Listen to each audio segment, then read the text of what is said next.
Yes, आज अपन new chapter start करने वाले हैं। उस चैप्टर का नाम है हाइट एंड डिस्टेंस। ठीक है, चैप्टर 6 और 7 ट्रिग्नोमेट्री के चैप्टर 6 और 7 अपने कंप्लीट है, और जो इसका नेक्स्ट चैप्टर है ट्रिग्नोमेट्री का 8 वो अपन स्टार्ट करने वाले हैं height and distance.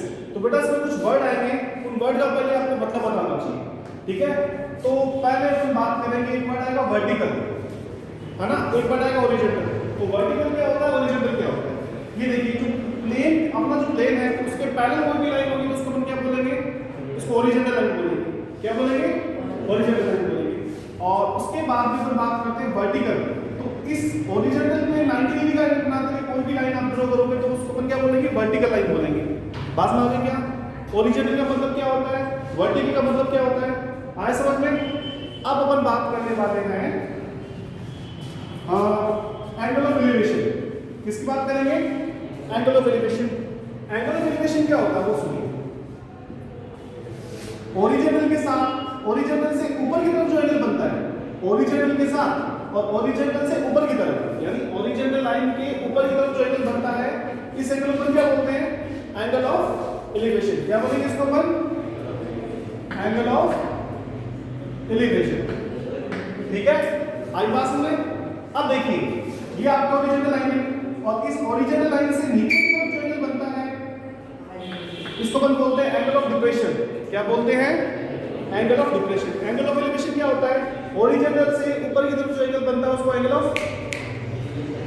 Of elevation. ठीक है, और ओरिजिनल से नीचे की तरफ जो एंगल बनता है उसको हम क्या बोलते हैं? Angle of depression. ठीक है, ये कुछ वर्ड है जो आपको पता होना चाहिए। अब अपन चलते हैं डायरेक्ट किसमें, अपने चैप्टर में चलते हैं, और वहां पे क्वेश्चन नंबर 1 जो है उसको देखिए क्या है। क्वेश्चन नंबर 1 में आपको गिवन है the shade of a vertical pillar is, देखो वर्टिकल वर्ड आ गया। वर्टिकल का मतलब क्या होता है? हॉरिजॉन्टल में 90 डिग्री बनाते हैं, जो कोई भी चीज खड़ी है ना तो उसको हम बोलेंगे वर्टिकल। से मैं खड़ा हूं अभी, तो अभी मेरे लिए हॉरिजॉन्टल क्या है?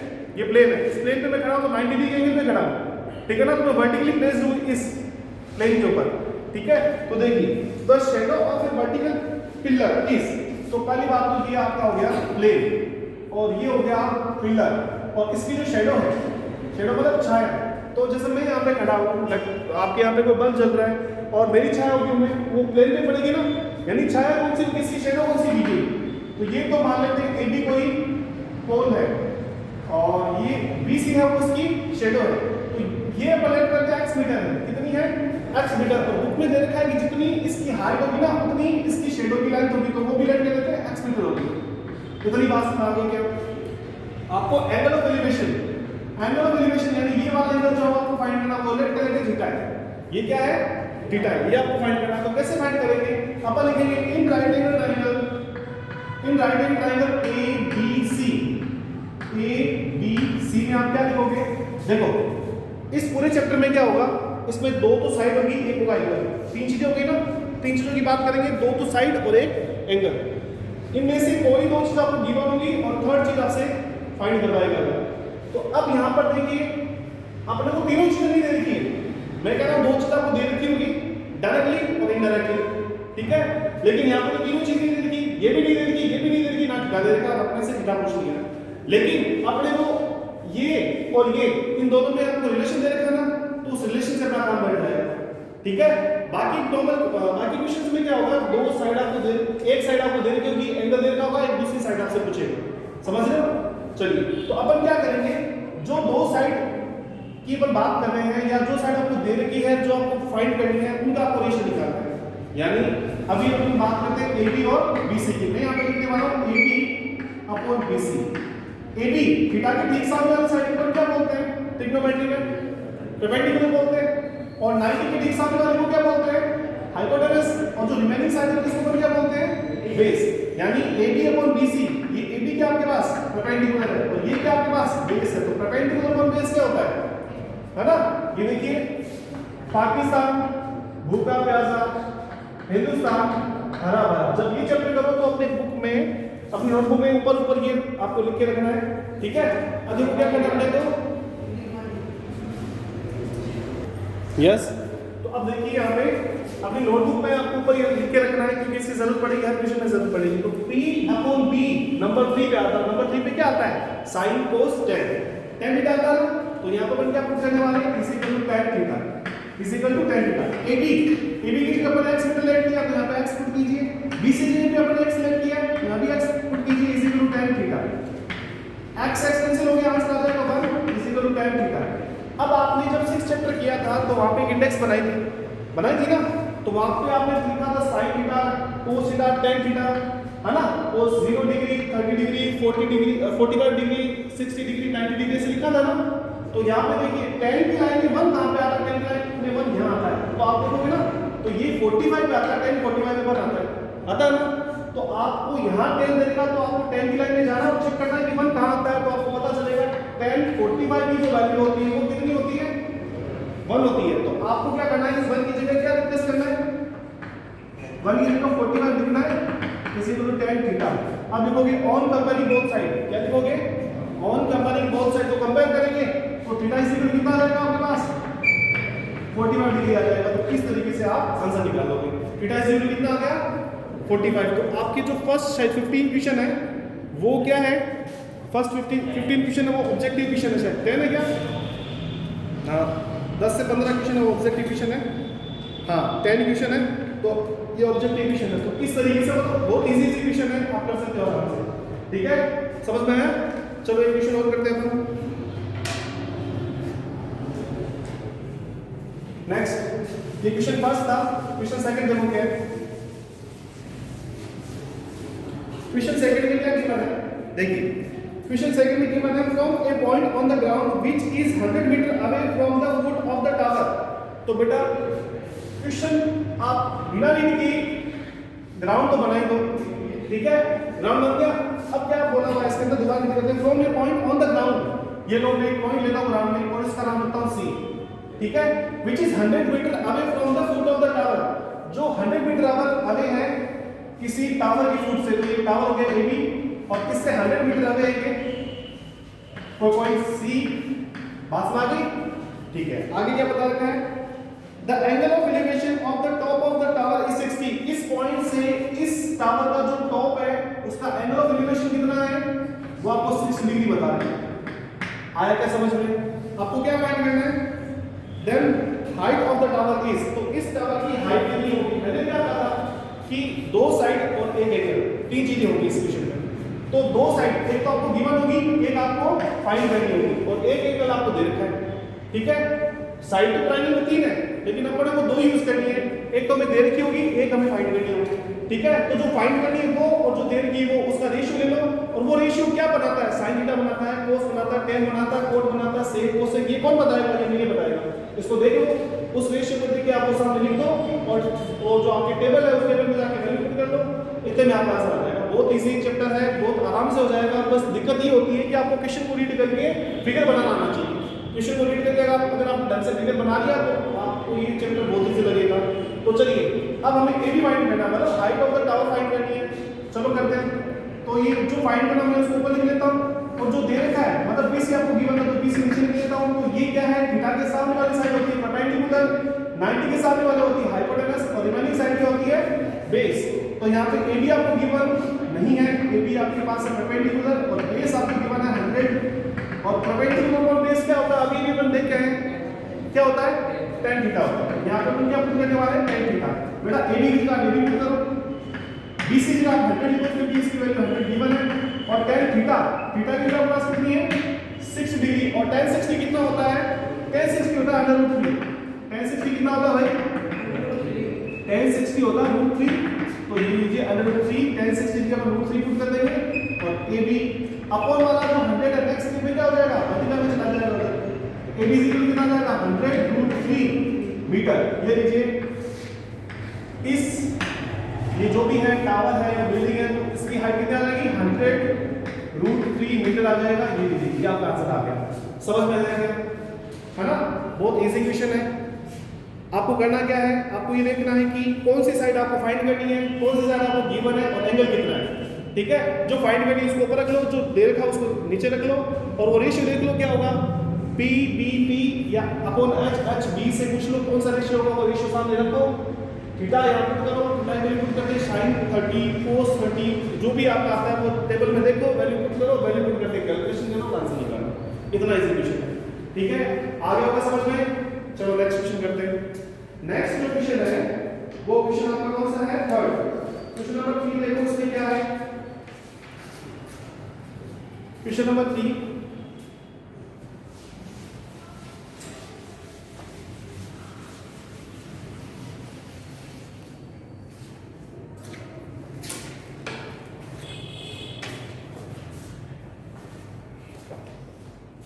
क्वेश्चन नंबर 3 में ए 15 मीटर लॉन्ग लेडर, लेडर समझते हो, ये ग्राउंड आपका, और लेडर मतलब होती सीढ़ी है ना। 15 metre long ladder touches the top of a vertical wall. Vertical समझते हो, ये वर्टिकल वॉल है, समझ गए? ठीक है, और ये 15 मीटर लॉन्ग लेडर है, ये देखिए ये सीढ़ी है जो 15 मीटर लॉन्ग बता रखा है। इसकी जो हाइट, इसकी जो लेंथ है वो 50 मीटर आपको बता रखी है, सुनाना होगा। आगे देखो क्या कह रहे हैं, touches the top of a vertical wall if this ladder makes an angle of 60 degree with the wall. बेटा ये क्वेश्चन थोड़ा सा अलग है ना, इसमें गड़बड़ होने के चांसेस है। ये कह रहा है कि ये एंगल बना रहा है कितने का? 60 डिग्री का, लेकिन वॉल के साथ बना रहा है। किसके साथ? ये सीढ़ी जो है वो वॉल के साथ ही बना रही है। अपन नॉर्मली एंगल यहां बनाते हैं, तो आप लोग गलती क्या करोगे, यहां 60 कर दोगे, यहां 60 नहीं है, वॉल के साथ, वॉल तो ये है ना, इसके साथ एंगल बनेगा 60 डिग्री का, तो यहां पे 60 डिग्री का एंगल हो गया। और आपको फाइंड क्या करना है? आपको फाइंड करना है हाइट ऑफ द वॉल। ये जो वॉल है ना उसकी हाइट फाइंड करनी है। तो ये देखिए अपना ट्रायंगल ये अपना ट्रायंगल, ये AB तो वॉल का नेम हो गया, और ये AC है वो आपके लेटर का नेम हो गया। ठीक है, अब आपको वॉल फाइंड करनी कर सकते हो क्या? वो किसी कर लोगे क्या? और भाई AB अपॉन AC, AB क्या है बताइए? क्या AB परपेंडिकुलर है क्या? परपेंडिकुलर है क्या प्राची? जिसका नाम प्राची को बोलेगा। हाँ सर बेस है, क्यों? क्योंकि सर थीटा बनता है उसके ऊपर। इसके ऊपर ये बेस हो जाएगा। हाँ, हाइपोटेन्यूस थीटा के ठीक सामने वाली साइड जो होती है परपेंडिकुलर होती है, 90 के ठीक सामने वाली साइड होती है वो हाइपोटेन्यूस होती है, जो बची हुई साइड है वो हमेशा बेस होती है। समझ गए? बिल्कुल। तो ये बेस है, तो बेस अपॉन हाइपोटेन्यूस करोगे, आपको ये हाइपोटेन्यूस है, तो बेस, क्योंकि आपको ये फाइंड करना है, आपको गिवन है, तो जो फाइंड करना है उसको ऊपर रखो, जो गिवन है उसको नीचे ले आओ। और ये क्या होता है? ये होता है cos थीटा। क्या होता है भाई? cos theta. तो cos 60 वैल्यू कितनी होती है? जितनी sin 30 है, 1/2 और ये 50 मल्टीप्लाई हो जाएगा तो 15/2 आपका आंसर हो जाएगा। ठीक है, वो इजी कर लोगे ना। चलिए नेक्स्ट क्वेश्चन देखिए। नेक्स्ट भी आप कर लोगे। अब जो क्वेश्चन आप नहीं कर सकते वो क्वेश्चन मैं कराता हूं। ठीक है, आप लोगों को ट्राई करना है। मुझे लगता है कि आपसे जो क्वेश्चन है वो मैं कराऊंगा।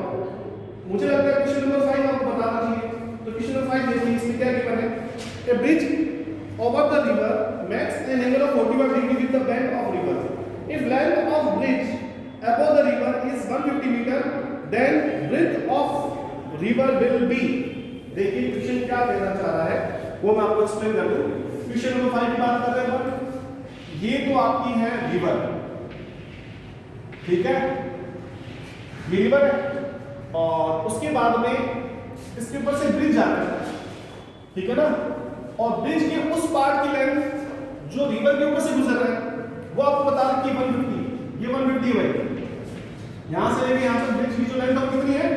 150 है।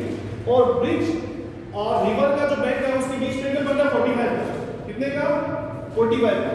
तो यहां पे एंगल बनेगा 45 डिग्री का। सर एंगल यहां भी तो बन रहा है ना, ये 45 का क्यों? ये बेटा साफ साफ दिख रहा है, ये एक ऑब्ट्यूज एंगल है 90 से बड़ा, तो ये तो 45 हो नहीं सकता ना। इन दोनों में से कोई 45 होगा तो ये 45 होगा। समझ गए? ये 45 हो सकता है या फिर ये 45 हो सकता है। आप चाहो तो यहां भी 45 ले सकते हैं, वो भी राइट होगा। ठीक है, उसके बाद में आपको ब्रेथ ऑफ द रिवर, यानी इसकी जो ब्रेथ है, इसकी जो ब्रॉडनेस है वो आपको फाइंड करनी है। ये फाइंड करनी है, पास में आ गई क्या? तो अब आपके पास एक ट्रायंगल बन रहा है A, B और C। ये ट्रायंगल दिख रहा है? इस ट्रायंगल में आपके पास AC की वैल्यू आपके पास नहीं हो, AB आपको फाइंड करना है। क्या कर सकते हो सर? ये आपने ब्रिज टेढ़ा क्यों बनाया? सीधा क्यों नहीं बनाया? सीधा भी तो बन सकता है। हमें कैसे पता चलेगा कि टेढ़ा बनेगा? ऐसे दिमाग में क्वेश्चन उठ रहे हैं क्या? नहीं उठ रहे सर, हमारे उठते नहीं है ना भाई। ये टेढ़ा इसलिए बनाया क्योंकि 45 का एंगल बन रहा है। अगर 60 का होता तो थोड़ा और सीधा होता, 90 का होता तो थोड़ा और सीधा हो जाता, एकदम सीधा हो जाता। बात ना आ रही क्या? तो 45 एंगल बनाने के लिए मुझे ऐसा बनाना पड़ेगा ब्रिज को। आगे बात समझ में? तो ये फिगर बनेगा नहीं आपसे, ध्यान रखना। अभी तो मैं बना रहा हूँ, बचा के ट्राई करूँगा तो बनेगा नहीं, समझ रहे हो? इसलिए अभी देख लो क्यों बनाए, यहाँ पे हर क्यों का जवाब मिलेगा, घर जाओगे तो कुछ नहीं मिलेगा, इसे ढंग से समझ लेना। चलिए, तो अब देखिए ये राइट एंगल ट्रायंगल हो गया। अब आप निकालोगे, आप ये क्या है प्राची? परपेंडिकुलर। अब परपेंडिकुलर फाइंड करना है, और ये क्या है? Hypotenuse upon hypotenuse. तो p अपॉन h, तो आपको पता है sin थीटा होता है कि sin थीटा, और sin थीटा मतलब sin 45, sin 45 कितना होता है 1/2। तो शॉर्ट में करें तो ये आपको हो जाएगा AB upon 150 is equal to यहाँ पे कितना हो जाएगा 1/2। ये 150 उधर मल्टीप्लाई चला जाएगा तो क्या हो जाएगा AB is equal to 150 upon √2, ऊपर नीचे √2 से मल्टीप्लाई कर दो तो √2 तो 2 होता है, ये वाला 2 इससे कट होकर कितना आ जाएगा 75/2।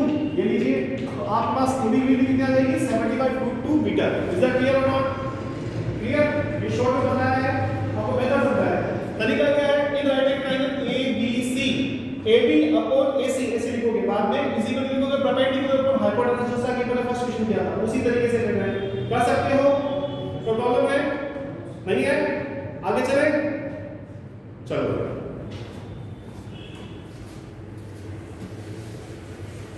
नेक्स्ट 5 क्वेश्चन हो गए। अब मैं चाहता हूं कि आप क्वेश्चन ट्राई करो 1 to 10 जो है। अच्छा, एक 7 क्वेश्चन और करना चाहता हूं, है ना? वो भी आपसे नहीं होगा। 7 क्वेश्चन और देखिए। क्वेश्चन नंबर 7 देखिए, the angle of elevation of the top of the tower from 2 point distance A and B from the base of the tower, A is greater than B are 30 degree and 60 degree, then height of the tower is, क्या है question, क्या बोला चाह रहा हूं मैं, दोबारा आपको समझाना चाहिए। क्वेश्चन नंबर 7, ये आपका बेस है, ये टावर है, इसका नाम AB है, और इसके बेस से 2 पॉइंट है। बेस से एक तो पॉइंट हो गया C और एक पॉइंट हो गया D, यहाँ ले लेते हैं। और ये डिस्टेंस आपको पता है कि B है, बेस से ये वाला डिस्टेंस कितनी है B है, और यहाँ बेस से ये वाला डिस्टेंस है, ये वाला डिस्टेंस वो आपको A गिवन है, ठीक है। और एंगल ऑफ एलिवेशन टॉप के साथ जो बन रहे हैं वो 2 है इधर, पहला तो है आपके पास 30 डिग्री का और दूसरा 60 डिग्री का। बात समझ में आई क्या? ये आपको क्वेश्चन में दे रखा है कि ये एक टावर है और इसके बेस से एक तो 2 पॉइंट है इसके बेस से C और D। C है वो B मीटर अवे है और जो D है वो A मीटर अवे है, ठीक है। ये इतने डिस्टेंस पर है, हमें क्या फाइंड करना है, हमें AB की हाइट को फाइंड करनी है। ऐसे 3 क्वेश्चन आपके बुक में, एक तो एग्जांपल है, एक क्वेश्चन नंबर 7 है और एक क्वेश्चन नंबर 26 शायद, है ना? 26 नंबर का क्वेश्चन है शायद, बिल्कुल वही है, 26 नंबर वाला क्वेश्चन है। तीनों एक ही क्वेश्चन है, तीनों एक ही तरीके से होंगे, है ना? 26 में तो यहाँ x की वैल्यू 4 दे दी, यहाँ पे 9 दे दिया, बस इतना सा अंतर है, ठीक है। कई बार आपको एंगल दे देंगे, कई बार एंगल देंगे नहीं, दोनों का सब 90 बता देंगे। तो एग्जांपल वो देखना आपको, क्वेश्चन नंबर 26 आपको करना है, ये क्वेश्चन में बता रहा हूं। अब आप इसमें क्या करोगे, इसमें आप इन ट्रायंगल ABC आप क्या लिखोगे, इन राइट एंगल ट्रायंगल ABC, इन राइट एंगल ट्रायंगल ABC आप क्या करने वाले हो, आप लिखोगे AB अपॉन BC। और AB अपॉन BC क्या होता है, थीटा के साथ वाली साइड परपेंडिकुलर होती है, 90 के साथ वाली हाइपोटेनस होती है, बट ये बेस है तो यहाँ परपेंडिकुलर अपॉन बेस लिखोगे आप। और परपेंडिकुलर अपॉन बेस सबको पता है क्या होता है, tan थीटा होता है। AB की जगह आप AB पुट करोगे, BC की जगह आप B लिखोगे, और tan थीटा tan 60 कितना होता है, सबको पता है √3 होता है, और डिवाइड वाला B मल्टीप्लाई में चला गया, तो ये लीजिए, तो AB वैल्यू कितनी आ गई √3। Equation number 1। अब बात करते हैं in right angle triangle ABD, in right angle triangle ABD क्या लिखोगे आप, in right angle triangle ABD आप लिखोगे this side upon this side, यानी AB upon BD, AB upon BD is equal to वापस परपेंडिकुलर अपॉन बेस, और perpendicular upon base क्या होता है, वही होता है जो रोज होता है ना, यानी tan थीटा। तो यहाँ पे BD की जगह आप A पुट करोगे, क्योंकि BD की जगह आपको क्या गिवन है, A गिवन है, देखो, है ना, is equal to tan theta, theta value कितनी है 30, तो यहाँ पे आ जाएगा tan 30, और tan 30 कितना होता है 1/√3 होता है, डिवाइड वाला a मल्टीप्लाई में चला जाएगा तो यहाँ पे a/√3 हो गया है ab की वैल्यू। ये इक्वेशन नंबर आ जाता है आपके पास 2। इक्वेशन 1 और इक्वेशन 2 दोनों को करना मल्टीप्लाई, दोनों को क्या करना है मल्टीप्लाई। आप लिखोगे और इक्वेशन 1 into 2, इक्वेशन 1 और 2 मल्टीप्लाई करो, इधर ab इधर भी ab into ab क्या हो जाएगा ab square is equal to √3b into यहाँ पे a/√3, √3 से √3 कैंसिल हो गया, यहाँ पे आ गया ab का square is equal to ab आपके पास वो साइड स्क्वायर ले लो तो स्क्वायर से रूट कैंसिल होकर इधर आ जाएगा ab is equal to √ab। ये लीजिए आपका आंसर आ जाता है, यानी जो हाइट ऑफ द टावर है वो कितनी होगी √ab होगी, कितनी होगी √ab। आया समझ में? इक्वेशन नंबर 7 है, इसके जैसा क्वेश्चन नंबर 26 है वो आपको करना है और एक एग्जांपल इसके जैसा वो आपको करना है। अगर दिक्कत आए तो मेरे से पूछना है, ठीक है? फिर आपको मेरे से पूछना है कोई दिक्कत आए तो, कोई दिक्कत है क्या? नहीं है?